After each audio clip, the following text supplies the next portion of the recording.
मैं आप सबसे माजरत चाहता हूँ कि एक बड़ी लंबी छुट्टी थी, बहुत सारा काम मैं नहीं कर पाया। स्पेशली मुझे अफसोस रहेगा। आज की सबसे बड़ी और सबसे इंपॉर्टेंट खबर है इमरान खान साहब की सजा। इमरान खान और शाह महमूद कुरैशी, जिनमें एक साबिक वजीर आजम है और एक साबिक वजीर खारजा है, उन दोनों को 10-10 साल की सजा दे दी गई है। और एक्चुअली ये खबर पूरी दुनिया के अखबार में अब छप रही है। मेरे सामने बहुत सारे अखबार खुले हुए हैं। ये इंटरनेशनल मीडिया है, वॉशिंगटन पोस्ट हो, द गार्डियन हो या द टाइम मैगजीन हो, बाकी मैगजीन हो, आलमी जितने जरीदे हैं, अल जजीरा है, वहां पे इसको छपा है, बीबीसी, CNN सबने इसको रिपोर्ट किया है। दुनिया का कोई ऐसा काबिल जिक्र मीडिया नहीं है जिसने इस खबर को ना दिया हो। ये एक बहुत बड़ी खबर है, आलमी सतह पे इसको उठाया गया है। तो आप अंदाजा कर लीजिए कि आलमी सतह की खबर है। इमरान खान को सजा हो जाना ये कोई छोटी बात नहीं है। पाकिस्तान तहरीक इंसाफ के बानी चेयरमैन और पाकिस्तान तहरीक इंसाफ के सरबराह साबिक वजीर आजम इमरान खान साहब को साइफर के एक केस में सजा दी गई। ये साइफर क्या है, इसका केस कैसे बना, इस केस का ट्रायल कैसे चला, इमरान खान साहब को किन हालात में सजा दी गई, इसके बारे में मैंने बात की है कुछ उन सहाफियों से भी। एक तो मैंने सारी टाइमलाइन इकट्ठी की है, मैं इस पे पहले भी काम करता रहा हूं, और मैंने कुछ सहाफियों से बात की है जिनमें एहतशाम अब्बासी साहब और साकिब बशीर साहब का खास तौर पर मैं नाम लेना चाहूंगा। और इनसे जो मैंने इंफॉर्मेशन कलेक्ट की, क्योंकि ये उस हेयरिंग में मौजूद थे, ये वो तमाम चीजें सुन रहे थे, ये उन तमाम चीजों का जायजा ले रहे थे और उन तमाम चीजों को रिपोर्ट कर रहे थे। तो जो चीजें मैं आपको बताऊंगा उसमें इन दोनों का खसूसी तौर पे मैं शुक्रिया अदा करता हूं।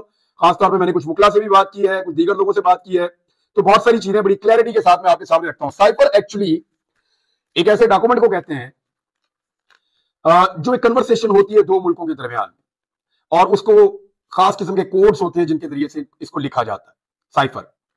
और इसको डी कोड भी किया जा सकता है। डी कोड कर इसके लिए बाकायदा एक अमला मौजूद होता है वजारत खारजा के अंदर।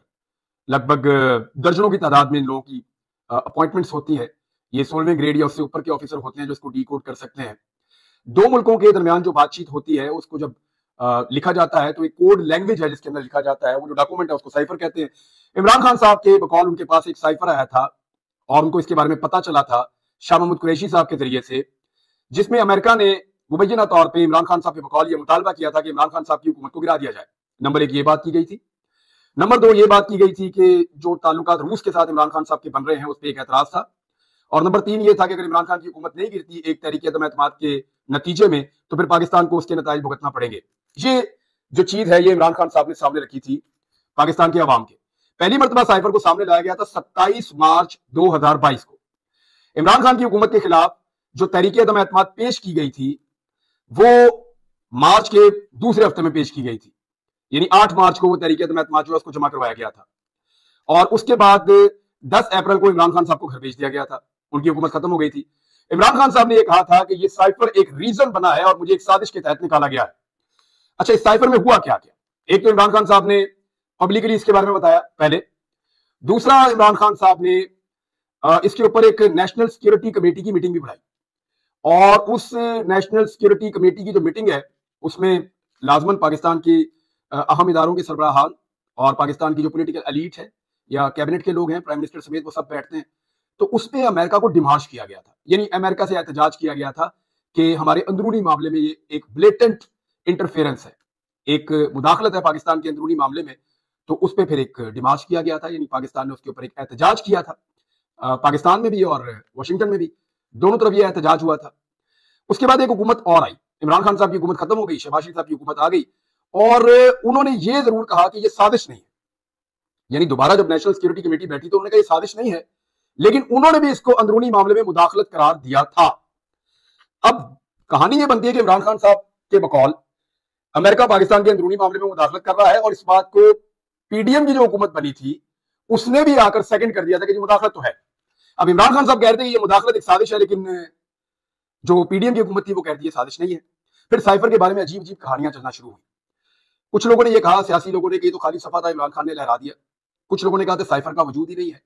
कुछ लोगों ने कहा कि ये झूठ बोल रहे हैं, ऐसा कोई खत आया ही नहीं, ऐसा कोई साइफर आया ही नहीं। यानी हर आदमी ने अपनी अपनी जबान बोली, लेकिन अब उसी एक चीज के ऊपर जिसको सारे डिनाई कर रहे थे, इमरान खान साहब को और शाह महमूद कुरैशी को 10 साल की सजा सुनाई गई है। अब आप जरा ये देख लें कि इमरान खान साहब ने इसके बाद एक मौकिफ दिया है। मैं इमरान खान साहब का मौकिफ आपको बताता हूं, और ये भी मैं आपको जो जर्नलिस्ट वहां पे मौजूद थे उन्होंने जो इन्फॉर्मेशन मुझे दी वो मैं आपको बता देता हूं कि ये 342 का एक बयान है जो रिकॉर्ड करवाया आखिर में इमरान खान साहब ने सजा वाले दिन, यानी आज के दिन, मंगल के रोज। तो इमरान खान साहब ने कहा, बताना चाहता हूं कि असल साजिश कैसे हुई। और उन्होंने कहा कि वज़ीर-ए-आज़म ऑफिस की सिक्योरिटी की जिम्मेदारी मिलिट्री सेक्रेटरी की होती है। साइफर मेरे ऑफिस में था, प्रिंसिपल सेक्रेटरी और मिलिट्री सेक्रेटरी के पास किसी भी दस्तावेज की सिक्योरिटी की जिम्मेदारी होती है। 3.5 साल के दौरान बतौर वजीर आजम सिर्फ एक दस्तावेज गायब हुई, जो साइफर था। साइफर की गुमशुदगी पर मैंने मिलिट्री सेक्रेटरी ब्रिगेडियर अहमद साहब से पूछा इसकी इंक्वायरी करें, और उसके बाद उन्होंने कहा, इमरान खान साहब ने इसमें साबिक आर्मी चीफ जनरल बाजवा पर इल्जाम भी लगाया, और उन्होंने कहा कि जनरल बाजवा साइफर मामले से डरे हुए थे। और ब्रिगेडियर अहमद मेरे पास आए और उन्होंने कहा कि इंक्वायरी की है, साइफर का कोई सबूत नहीं मिला। 2 करोड़ 30 लाख वोटों से मुंतखब वजीर आजम को निकाला गया। इतने वोट इमरान खान साहब ने कहा कि मैंने लिए थे और मुझे निकाल दिया गया। इस साजिश में इमरान खान साहब के बकौल वो कह रहे हैं कि साबिक आर्मी चीफ जनरल बाजवा और डोनाल्ड लू शामिल थे। कोई भी वज़ीर आज़म होता तो इस साजिश के खिलाफ आवाम में चला जाता। मैंने भी वही किया।